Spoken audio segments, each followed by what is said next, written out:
Hallelujah, praise the lord. પ્રભુની સ્તુતિ થાઓ. પ્રભુએ ફરતે આપણને આ સંગત આપી. પ્રભુના પવિત્ર વચનને આપણે રોજ વાંચવા, રોજ મનન કરવા જોઈએ. અને આજે આપણે પાઉલના જે પત્ર છે એને જે સેવકને માટે સેવા કરવા માગે છે તેમના માટે જે કંઈક વાત લખી, 1 તિમોથીનો 3 અધ્યાયમાં ઘણી વાતો લખી. એમાંની એક જે વાત છે કે જે સેવકનું કામ કરવા માગે છે તો તેણે કઈ બાબતની કાળજી રાખવી એની વાત પાઉલ કરે છે. આપણે એનો અભ્યાસ કરીશું. પ્રાર્થના કરીએ. પિતા, અમે પ્રભુ ઈસુ ખ્રિસ્તના નામમાં નમીએ છીએ, આભાર માનીએ છીએ તમારા દરેક કૃપા, આસ્વાદો, વચનો માટે. પવિત્ર આત્મા, તમારી સહાય માગીએ છીએ. પાઉલનું મારફતે જે તમે લખાયું અમે તમારી વાતને સાંભળવા, સમજવા, જાણવા માગીએ છીએ. અમારા સાથે વાત કરો. જોડેલા દરેક વાલા ભાઈ બહેનોને પણ પુષ્કળ કૃપા આપો અને પ્રકાશ આપજો. અને આ તમારી વાતો જે છે, સત્ય જે છે, એને સાંભળવા, સમજવા ને એને પ્રમાણે ચાલવા મદદ કરજો પ્રભુ. આભાર ફરતી અમને આ સમય આપ્યો માટે. જોડેલા દરેક વાલા ભાઈ બહેનોને પણ કૃપા આપો. હા, સાંભળતા કાન, સમજુક મન, દેખતી આંખો આપો. તમારા પવિત્ર બી અમારા હૃદયમાં વાવો. જે વાતો તમે શીખવો છો, સમજાવો છો, વધુ અમને શીખવજો, વધુ સમજાવજો. પિતા ખ્રિસ્તમાં માંગુ છું. Amen, amen. Praise the lord. Hallelujah. આપણે બાઇબલનો અભ્યાસ કરવા માંગીએ છીએ થોડો. 1 તિમોથી 3 અધ્યાય તેની 6 કલમ. બહુ નાની બાબત છે. હું થોડી વાત એના વિશે પ્રભુના વચનો મારફત આપણે થોડું શીખવા માંગીએ છીએ. 6 કલમ. નવો શીખવ નહીં જોઈએ, 1 તિમોથી 3:6. નવો શીખવ ન હોવો જોઈએ સેવક. રખીને તે ગર્વિષ્ઠ થઈને શૈતાનના જેવી શિક્ષામાં આવી પડે. આમેન. તો અહીંયા પાઉલ ભવિષ્યવાણી પણ કરે છે. અને પાઉલ જે સેવકો છે તેમને 3 વાતો શીખવે છે. અથવા તો જો મંડળીમાં કોઈને સેવા કરવું હોય તો પહેલી કાળજી આ રાખવી કે નવો શીખવ ન હોવો જોઈએ. એટલે નવો નિશાળીઓ ન હોવો જોઈએ, અથવા તો નવો અત્યારે જ તાણ પામ્યો હોય, બદલાઈ ગયો હોય. કારણ કે જ્યારે માણસો પ્રભુમાં આવે છે એ સમયમાં બહુ ઉત્સાહી હોય છે અને એમને એવું લાગે છે કે અમે હવે તો પ્રભુના રાજ્ય માટે કશું કરવું પડશે અને અમારે હવે તો સેવા કરવી પડશે, કારણ કે પ્રભુનું આવવું બહુ નજીક છે, બહુ જ નજીક છે. આ બધી હાલતોને જોઈને એમ લાગે છે કે પ્રભુ કાલે જ આવી જશે અને એના કારણે લોકો એટલા ઉત્સાહી હોય છે. સેવકો કદી મોટા જે સેવકો હોય, આગેવાનો હોય છે, એ તો એટલા ઉત્સાહી નથી હોતા, પણ નવા એટલા ઉત્સાહી હોય છે કે એમ થતું હોય છે કે આ ઘરડા સેવક એ શું કરવાના, એમને તો કંઈ સમજણ નથી.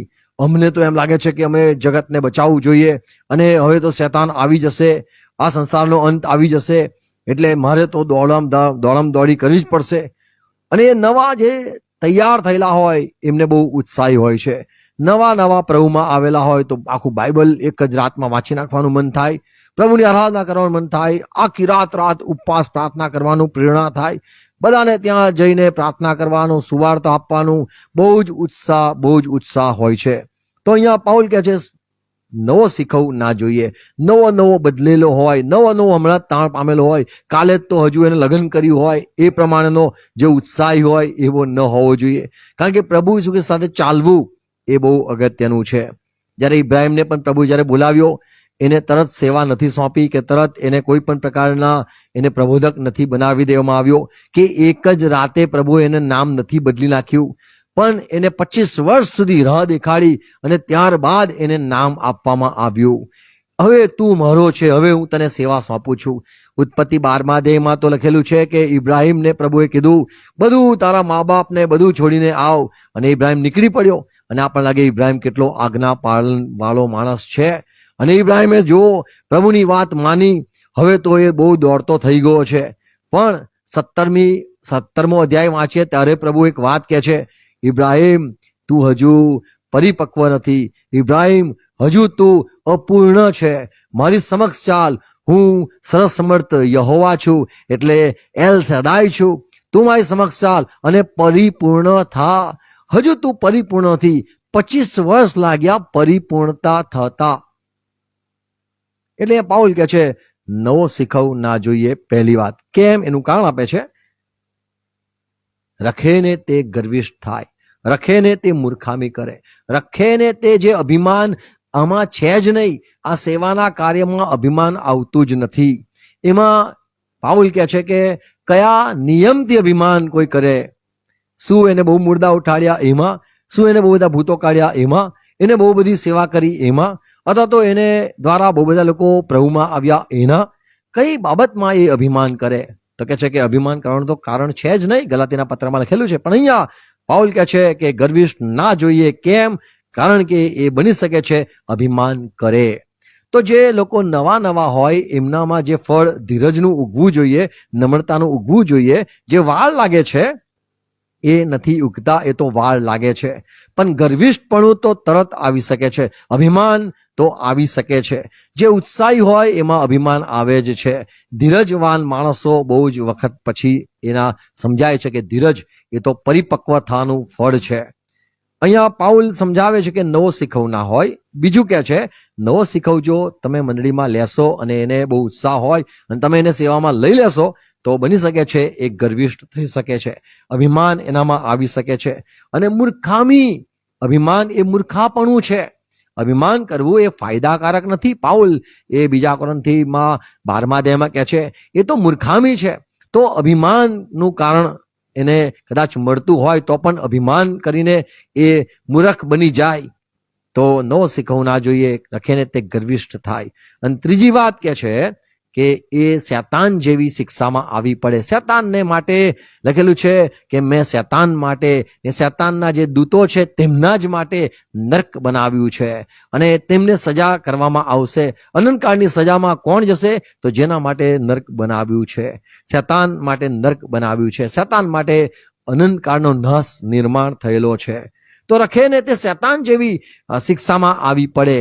અહીંયા જ્યારે પાઉલ કહે છે શૈતાન જેવી શિક્ષા, એટલે શૈતાન માટે સ્પેશિયલ જે બધું એરેન્જમેન્ટ કર્યું અથવા તો એના માટે બધી સુવિધાઓ કરી દીધી કે અને અનંત કેવી રીતે કાઢવું, અથવા તો અનંત નાશમાં એને કયા પ્રકારનો પીડા, કયા પ્રકારની સજા, આખું વિચારી લીધું અને એના માટે મોટું એવું જગા તૈયાર કરી. નર્ક પહેલા ઈશ્વરે કદી નહોતું બનાવ્યું, પણ એ શૈતાન થયો ત્યારબાદ એ બાબત બની. એટલે શૈતાનને જ્યારે વિચાર આવ્યો ત્યારબાદ એ પતિત થયો અને એના માટે આ બધી ઈશ્વરને ન કરવા છતાં, ન ઈચ્છતા છતાં એમને એ કરવું પડ્યું. તો રખેને કે છે શૈતાન જેવી શિક્ષામાં આવી પડે. પાઉલ આ જ્યારે આ વાક્ય કહે છે, નાનું વાક્ય કહે છે કે નવો શીખવ નહીં, તો આપણને લાગે કે નવો જે ઉત્સાહી હોય ને પાઉલ દાદા અને એમ લાગે કે પાઉલ દાદાને જોઈને એવું લાગે કે આ પાઉલ દાદાને શું આવડતું હશે, પણ અદેખાઈ કરતા હશે એવું કદાચ લાગે નવા શીખવને. પણ પાઉલ જે શિક્ષણ આપે છે મંડળીમાં, અને આ જે ત્રીજો અધ્યાય છે એમાં 16મી કલમ કદાચ હોય કે 15મી કલમ જો હોય તો એમાં શું લખેલું છે કે જેથી જો મને આવતા વાર લાગે તો માણસોએ દેવના ઘરમાં આવતા. હવે અહીંયા દેવના ઘરની વાત છે અને આગળ લખ્યું છે જીવતા દેવની મંડળીની વાત છે. મંડળીમાં તો મંડળીમાં પાઉલ જ્યારે આવો નિયમ બનાવે છે એ બતાવે છે કે તું સેવા કરી શકે છે, તમે સેવા કરી શકો છો, તમે બહાર સેવા કરી શકો છો, મંડળીમાં નહીં. જે પાઉલની બાંધેલી મંડળી છે એમાં અમુક આ કાયદા પાઉલે મૂક્યા. સેવા તો બધા કરી શકે છે, પણ ચર્ચની વાત આવે છે, મંડળીની વાત આવે છે તો એમાં નવો શીખવ નથી લેવો મારે, એવો કાયદો પાઉલ કરે છે. જ્યારે જૂના કરારમાં જોઈએ આ હું વિચારતો હતો કે કેમ પાઉલ નવા શીખવ પર કેમ ભાર આપે છે.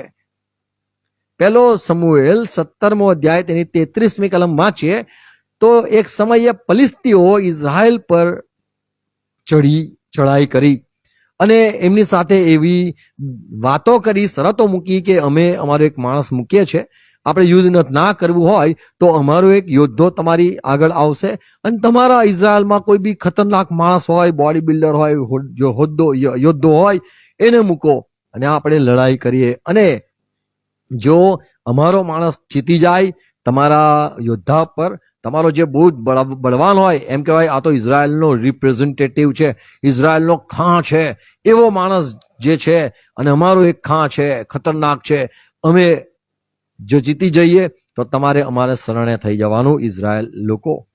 33મી કલમમાં જ્યારે આ વિચાર અહીંયા આગળ વાત લખેલી છે કે સાઉલ રાજા, ઇઝરાયલનો રાજા, એને નીમવામાં આવેલો અને એ ગભરાઈ ગયો કે આ કેવી શરત મૂકી છે અને આપણા પાસે એવો કોઈ યોદ્ધા નથી કે જે આ સામે માણસ જે ઊંચો કદાવર, જેના વિશે કહેવામાં છે કે એ 10 હાથ ઊંચો, અથવા તો કેટલા હાથ ઊંચા લખ્યું છે જો વાંચ્યો તો મળે તો, પણ 13 ફૂટ કહેવાય છે કે 13 ફૂટ ઊંચો માણસ હતો, એ ગોલિયાત હતો.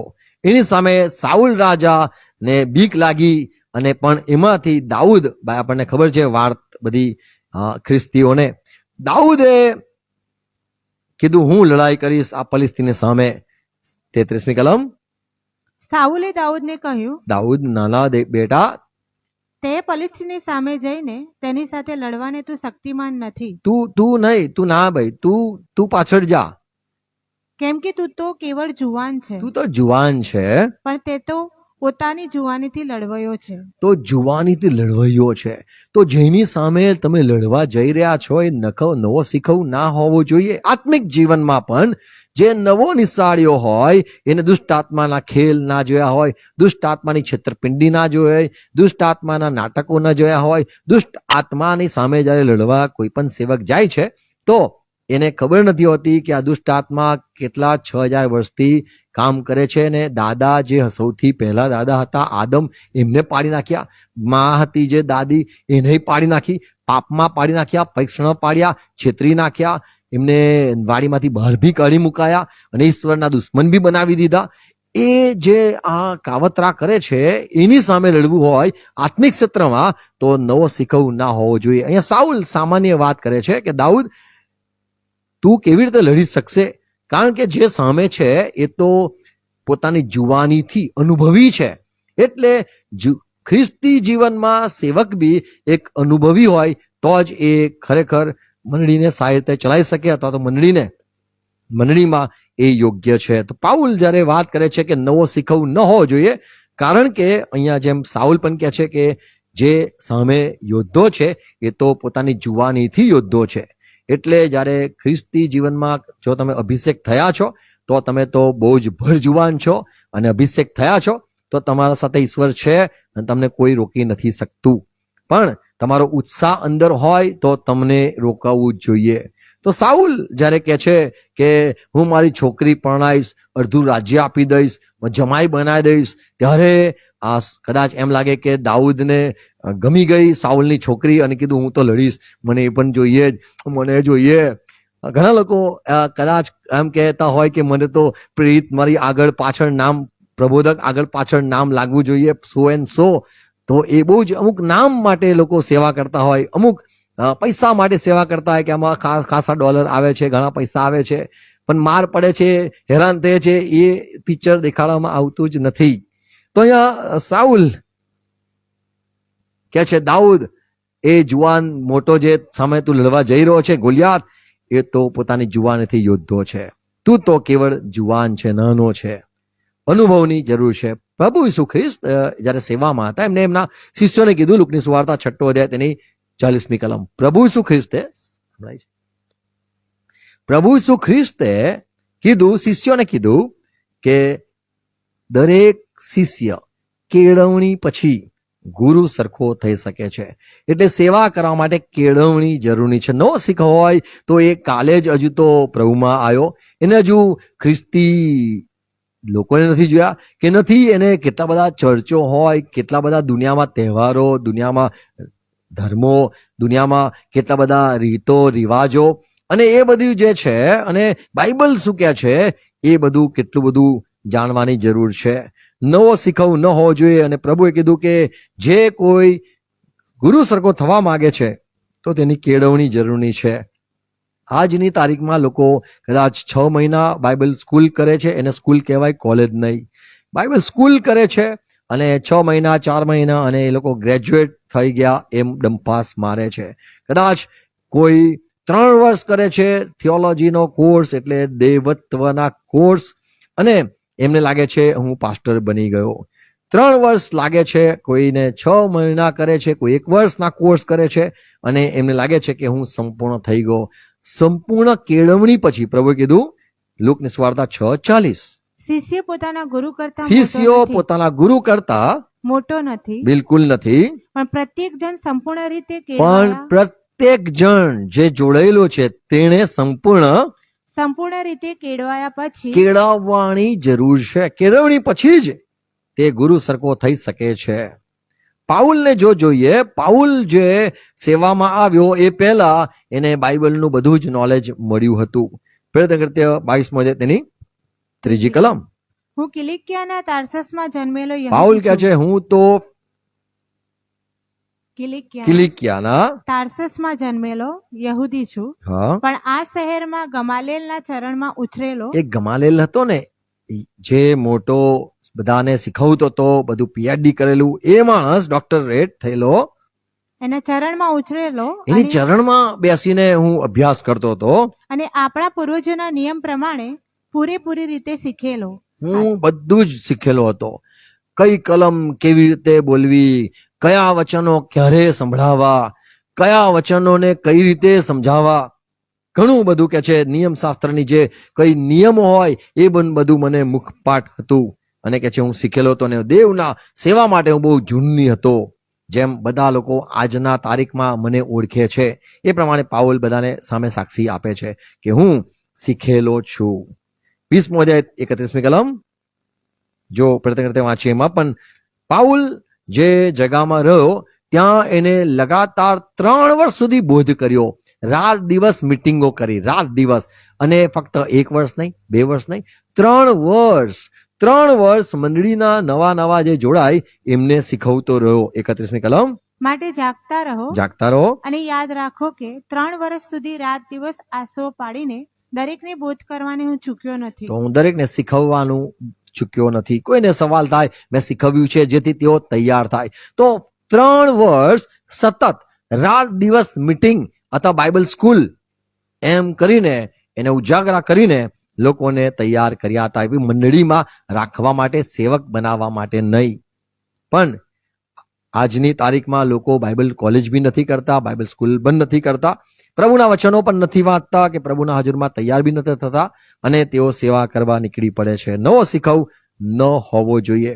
અહીં ત્યાંની મિટિંગમાં જઈને થોડું આપણને ફરીને 2-3 કોર્સ કરીને આપણે ગ્રેજ્યુએટ અથવા પ્રભુની નજરમાં આપણે સેવક થઈ ગયા, ઇવેન્જલિસ્ટ થઈ ગયા, સુવાર્તિક થઈ ગયા, ઝોલો લઈને નીકળી પડ્યા ઘરે. એ ન કરવું જોઈએ. પાઉલ કહે છે એફેસન પત્ર 4 અધ્યાય 11 થી 14 કલમમાં કે જે મંડળીમાં પ્રભુએ આગેવાનો આપેલા છે, કદાચ પ્રેરિત હોય, પ્રબોધક હોય, સુવાર્તિક હોય, પાળક હોય કે ઉપદેશક હોય કે શિક્ષક હોય, આ એટલા માટે જ મંડળીને દાન આપેલા છે કે તેઓ જે પણ નવા સંતો જોડાય, નવા સેવકો જોડાય, નવા બાળકો પ્રભુમાં આવે, નવો જન્મ પામે, નવા જે જોડાયેલા છે તેઓ તૈયાર કરે. 11-12 કલમ.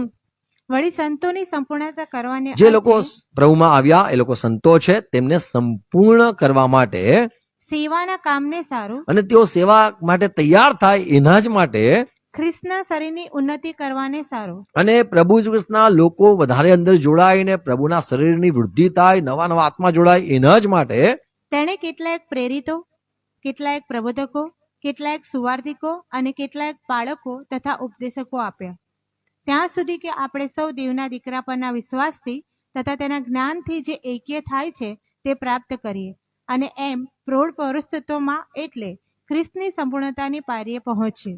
પ્રૌઢ થઈએ, મોટા થઈએ અને ખ્રિસ્તની સંપૂર્ણતાની પાયરી એટલે પ્રભુ ઈસુ ખ્રિસ્તનું જે લેવલ છે, સમજણનું લેવલ, પ્રેમનું લેવલ, જે કઈ માપ છે ત્યાં સુધી આપણે બધા પહોંચીએ માટે આ સેવકોને મૂક્યા છે મંડળીમાં.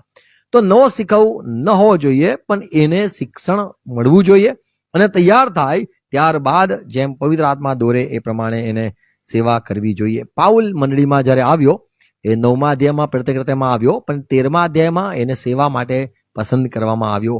તો 9 થી 13 અધ્યાય સુધી પાઉલ સંતો સાથે રહ્યો અને સાથે પ્રભુ એને જ્યારે બોલાવ્યો તો અરબસ્તાન જતો રહ્યો. ત્યાં એ 3 વર્ષ રહ્યો અને ત્યાંથી પછી પાછો આવ્યો અને પ્રભુના સાથે બધું એનું દોરણી જેમ થઈ એમ એ તૈયાર થઈને એ સેવામાં જેમ મંડળી એકઠી થઈ એટલે દીક્ષા આપી અને એને સેવા શરૂ કરી. સેવા કરવા માટે પાઉલે જેમ પોતે એ પણ ઉત્સુક હતો અને મંડળીમાં જોડાઈ પણ ગયો, પણ એને પણ પ્રભુએ ધીરજ શીખવી. બીજો રાજા 23મો અધ્યાય 34મી કલમ. અહીંયા જૂના કરારમાં એક ઘટના છે જે યહૂદી જુડા એટલે યહૂદા કુળમાં જે બધા રાજાઓ થયા એની વાત છે. એમાં જે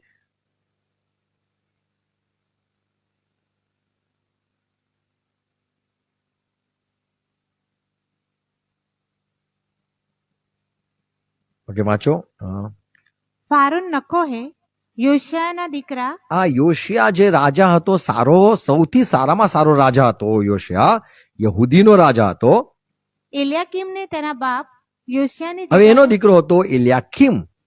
અને શું થયું? યોશિયાની જગ્યાએ રાજા ઠરાવ્યો. તો આ જે ફારૂન નેકો હતો તેણે આ યોશિયાને મારી નાખ્યો અને એની જગ્યાએ એનો જે દીકરો હતો યોશિયાનો એલ્યાકીમ એને ઠરાવ્યો. અને આ એલ્યાકીમનો નામ બદલીને જોયાકીમ એવી રીતે નામ આ ફારૂન રાજાએ આપ્યું કે તું એનો દીકરો, હવે તું રાજ કર અને જેવો હું નચાવું એમ તું નાચજે, જેવી આજ્ઞા આપું એવું તારે કરજે. જે યોશિયા જેને પાસ્કા શરૂઆત કરી, કદી પણ ઇઝરાયલમાં જેટલા બી રાજા આયા એ લોકોએ પાસ્કા નથી ઉજવ્યું, પણ આ યોશિયા રાજાએ યહૂદાના રાજાએ આ ચાલુ કર્યું. અને એ ઈશ્વરનો બહુ સારો માણસ હતો અને બધા જે ઇઝરાયલમાં લોકો અન્ય જાતિમાં જોડાઈ ગયેલા અથવા તો અન્ય દેવી દેવતાને માનવા લાગી ગયેલા એ બધાનો તેને નાશ કરી નાખ્યો. અને એ બધા એમના જે ભક્તો અને એમના બધા ઉચ્ચ સ્થાનો, પવિત્ર સ્થાનો કહેવાતા એ બધાનો નાશ કરી નાખેલો. અને આ સેવકને આ રાજાને, યોશિયા રાજાને આ ફારૂન રાજાએ મારી નાખ્યો. અને એની જગ્યાએ એના છોકરાને નવો છોકરો જે છે એને ચડાવ્યો અને એને એ શેતાનનો થઈ ગયો. જો 35મી કલમમાં છે, માફ કરો, બીજો રાજા 23મો અધ્યાય 35મી કલમ. યહોયાકીમ આ ફારૂન- યહોયાકીમ જે છે એ જ છે એલ્યાકીમ. એનું નામ આ ફારૂને બદલી નાખ્યું. અને ફારૂનને ઠરાવેલું રૂપું તથા સોનું આપતો. હવે આ યહોયાકીમ શું કરતો હતો? ઇઝરાયલમાં જે યહૂદાના જે લોકો હતા એમનું સોનું ને રૂપું લઈને ફારૂનને કર આપવા લાગી ગયો. પણ ફારૂનના હુકમ પ્રમાણે પૈસા આપવા સારું તેણે દેશ પર કર નાખ્યો. ફારૂન નકોહને આપવા સારું રૂપું તથા સોનું દેશના લોક પાસેથી, એટલે પ્રત્યેક માણસ પાસેથી તેના પર ઠરાવેલા કર પ્રમાણે તે જોર જુલમથી લેતો હતો. તો અહીંયા આજની તારીખમાં પણ જોર જુલમ કરવામાં આવે છે કે ભાઈ બર્થડે નું દાન લાવો, બાળક થવું દાન લાવો, પેલા મરી ગયા દાન લાવો, આની બર્થડે આવી દાન લાવો, પાસ થયા દાન લાવો, ફોરેન ગયા દાન લાવો. તો આ બી કર પ્રકારનું ચાલુ છે આજની તારીખમાં બી. અને બહુ જ બધું ધરે ભંડાર આ યહોયાકીમે ભેગો કર્યો અને ફારૂનને ખુશ કરતો રહ્યો. આગળ જો જોઈએ 24મો અધ્યાય તેની 19મી કલમ. યહોયાકીમે જે સગળું કર્યું હતું તે પ્રમાણે તેણે યહોવાની દ્રષ્ટિમાં જે ભૂંડું હતું તે કર્યું. એને નકરું ભૂંડું જ કર્યું, ખરાબમાં ખરાબ કામ જ યહોયાકીમે કર્યું. 36મો અધ્યાય યિર્મયાહ તેનો 28મી કલમ. આ યહોયાકીમે શું કર્યું? તો ફરી એક બીજું ઓડિયું લે હા, ને આગળનું જે ઓડિયું યહૂદિયાના આ રાજા જે બારૂક છે એને કહેવામાં આવ્યું તું લખ. અને જે ઓડિયું યહૂદિયાના રાજા યહોયાકીમે બાળી નાખ્યું યહોયાકીમે બાળી નાખ્યું. ઓડિયું જે હતું ઈશ્વરના કામો, ઈશ્વરના કામો બધા જે લખેલા હતા, ઇઝરાયલમાં જે બધા કામો થયેલા એ બધા લખેલા, એ બધા યહોયાકીમે બાળી નાખ્યા. તો આ જે નવો શીખવ અથવા તો નવો રાજા જે વિરોધી દુષ્ટ આત્માનો માણસ થઈ ગયો અને એને ઈશ્વરના બધા જ કામોને બાળી નાખ્યા. અને ઈશ્વરનું કામને એટલામાં લખ્યું છે કે પ્રભુની નજરમાં જે ભૂંડું હતું એ કર્યું. દાનિયેલ 1લો અધ્યાય તેની 2જી કલમ.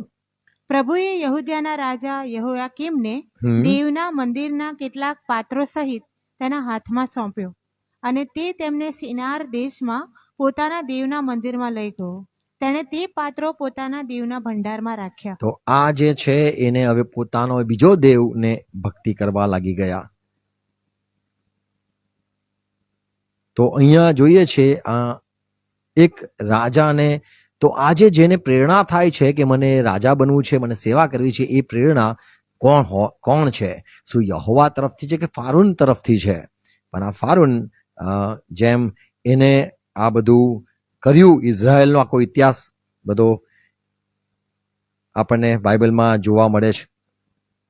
અહીંયા પાઉલ જ્યારે કહે છે નવો શીખવું ન હોવો જોઈએ, કેમ કે નવો શીખવું આખી મંડળીને અથવા તો જે સારી બંધાયેલી લોકો છે, પ્રભુ પર પ્રેમ કરનારા છે, નિર્દોષ છે, નિખાલસ છે, અને કોઈ વેર ભાવના નહીં, કોઈ ઝઘડા ઝઘડી નહીં, કોઈ અહીંનું તહીંનું કરનારા નહીં, બધા પ્રેમાળ છે, એમનો સ્વભાવ બી બગડી શકે છે.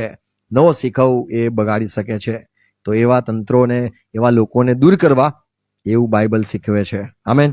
એટલે જે પાઉલે શિક્ષણ આપ્યું કે નવો શીખવ કેમ ન હોવો જોઈએ, કેમ? કારણ કે તે અભિમાન કરી શકે છે. કેમ ન હોવો જોઈએ?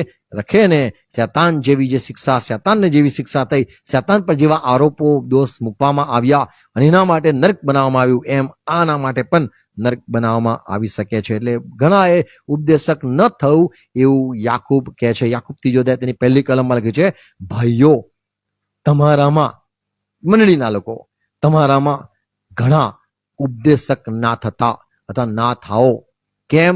કારણ કે ઉપદેશકોને સજા થઈ શકે છે. એટલે નવો શીખવું ન હોવો જોઈએ. આમેન. પ્રભુ દરેકને સહાય કરે આ સમજવા માટે, ને આપણે પ્રભુના નિયમ પ્રમાણે, પ્રભુની આજ્ઞા પ્રમાણે જીવતા રહીએ, ચાલીએ, આપણે કૃપા પામીએ અને પવિત્ર આપવાની સહાય પ્રમાણે, પ્રેરણા પ્રમાણે વધીએ. આમેન. God bless you. પ્રાર્થના કરીએ. પિતા, અમે પ્રભુ ઈસુ ખ્રિસ્તના નામમાં નમીએ છીએ, આજના દિવસ સંગત માટે આભાર માનીએ છીએ. આ વાતો જે વહેંચી છે વવાઈ જાય, દરેક વિશ્વાસી ભાઈ બહેનોમાં વવાઈ જાય. તમારા અવાજની રાહ જુએ, તમારા દર્શનની રાહ જુએ, તમારા તરફની પ્રેરણાની રાહ જુએ, સેવકોના મુખના પ્રબોધવાણીની રાહ જુએ, અને પ્રભુ તમારા અવાજ પ્રમાણે ચાલે. જેમ હારૂન પોતે માન નથી લેતો લખેલું છે અને એને માન આપવામાં આવ્યું, મૂસાએ એને દ્વારા તમે અભિષેક કરાવો. પ્રભુ, અમે પણ ઈચ્છીએ છીએ તમારા અવાજને સાંભળીને ચાલવા માંગીએ છીએ. તમારા રાજ્યની, તમારા મંડળીની, તમારા ઘરની વૃદ્ધિ માટે અમારો ઉપયોગ કરો. અને પ્રભુ, અમને તૈયાર કરો એ સમય સુધી કે જે તમારા રાજ્ય માટે અમે ઉત્તમ સેવા કાર્ય માટે વપરાઈએ, તૈયાર થઈએ. આ બધી વાતો જે વહેંચી છે દરેક ભાઈ બહેનોને સહાય કરો. જે બાબતથી બોલાવ્યા છે એ તેડાને અમે પ્રભુ યોગ્ય રીતે ચાલે માટે સહાય કરો. દરેકને સહાય કરો પિતા, ખ્રિસ્તમાં માંગુ છું. આમેન. આમેન. પ્રભુ શ્રી સાથે કરીએ. આકાશમાંના અમારા બાપ, તમારું નામ પવિત્ર મનાવો, તમારા રાજ્ય આવો, જેમ આકાશમાં તેમ પૃથ્વી પર તમારી ઈચ્છા પૂરી થાવ. દેશ એટલે આજ મને આપો, જેને માફ કરું છું તેમને માફ કરો, અને પ્રશ્ન લાવો અને સતનો છૂટકો કરો. કેમ કે રાજ્ય, પરાક્રમ, મહિમા, સરકાર તમારા છે. Amen. Amen. Praise lord. Thank you. God bless you all. Hallelujah.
Shalom, मेरे भाई.